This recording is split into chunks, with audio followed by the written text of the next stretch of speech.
Hello दोस्तों, कैसे हैं सभी लोग। आप सभी का आपका अपना चैनल IND मैथ रिजल्ट्स में आपका स्वागत है और मेरा नाम नीतीश चौधरी है। हम लोग टाइम एंड वर्क का टैप नंबर 4 तक पढ़ चुके हैं। ये टैप नंबर 5वां है। चलिए हम लोग 5वां टैप के सवाल को देखते हैं और कंसेप्ट को भी देखते हैं। सवाल कहता है ए और बी क्रमशः 10 और 12 दिनों में एक काम कर सकता है। वे एक साथ काम शुरू करते हैं, लेकिन ए ने काम पूरा होने से एक दिन पहले काम छोड़ दिया। कुल कार्य कितने दिन में पूरा होगा।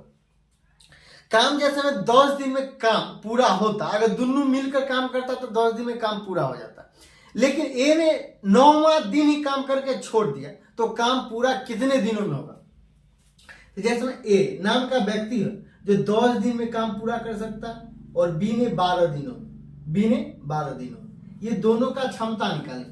तो 12 और 10 का एलसीएम कितना होगा 60, 60। ये इसको 10 को कितना बार पढ़ेंगे तो 60 होगा 6 बार, तो ये गुना 6।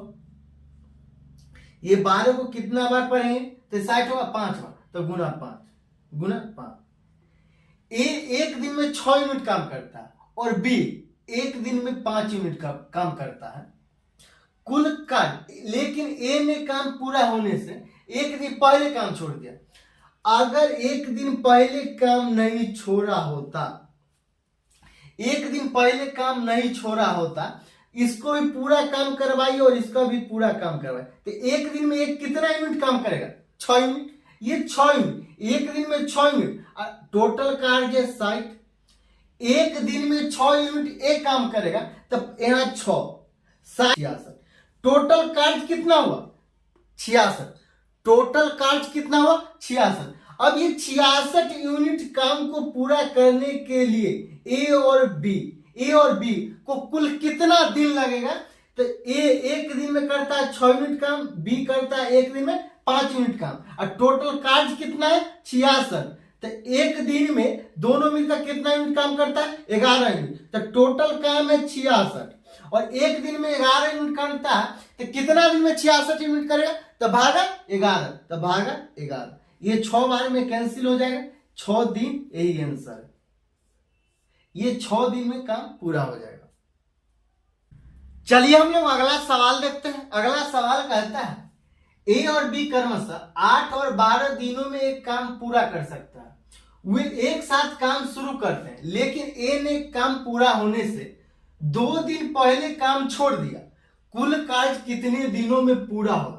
मतलब ये ए 8 दिन में किसी काम को पूरा कर सकता और उसी काम को बी 12 दिनों में पूरा कर सकता है।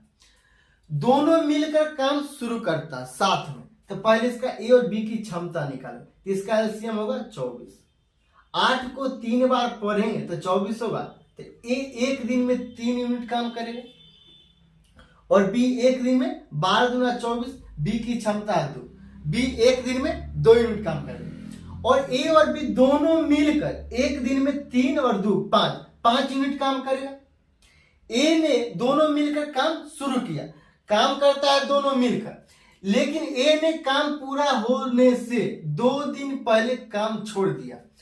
मतलब ये 3 यूनिट एक दिन में काम करता है, 3 यूनिट एक दिन में काम करता है और 2 दिन पहले छोड़ दिया, तो इसको 2 दिन काम करवा दीजिए।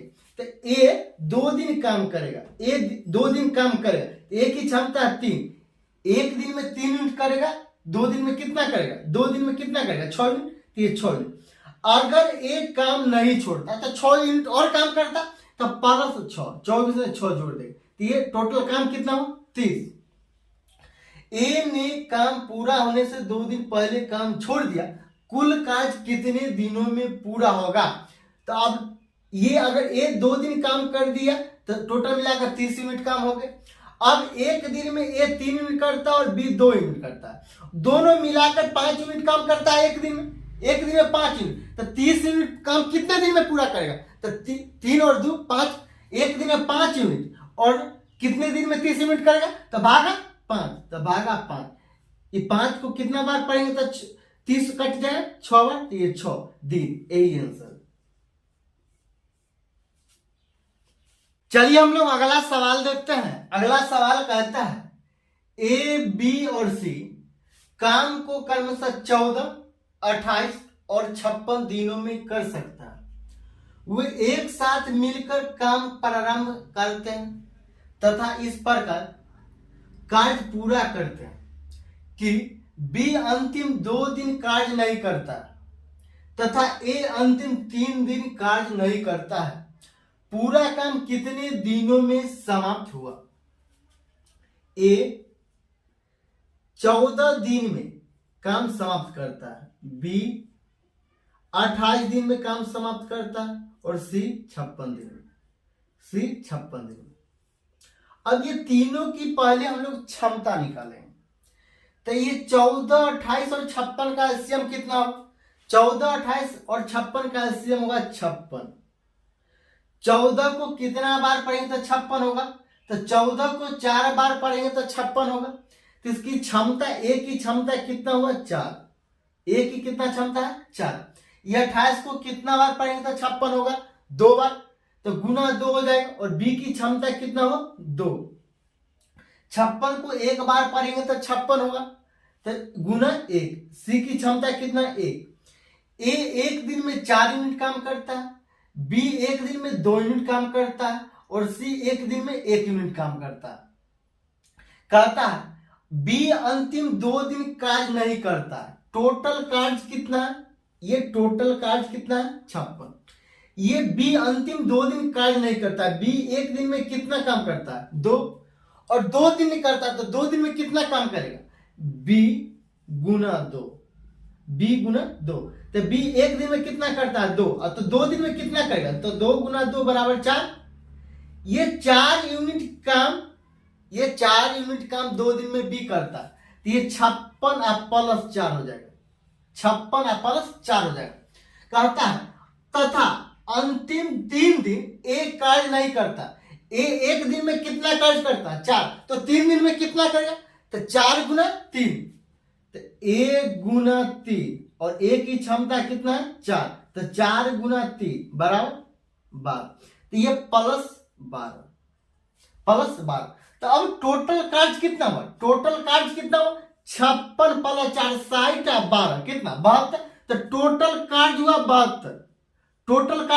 72। अब ये तीनों मिलकर कितना दिन में 72 यूनिट काम समाप्त कर देगा? तो ए की क्षमता है 4, बी की क्षमता है 2 और सी की क्षमता है 1। 1 दिन में 4 यूनिट, 1 दिन में 2 यूनिट और 1 दिन में 1 यूनिट। तो 4 2 6 1 7। 1 दिन में ए बी और सी तीनों मिलाकर 7 यूनिट काम करता है। तो कितना दिन में 72 यूनिट काम करेगा? तो भागा 7। तो ये भागा 7, ये 72/7 यही आंसर।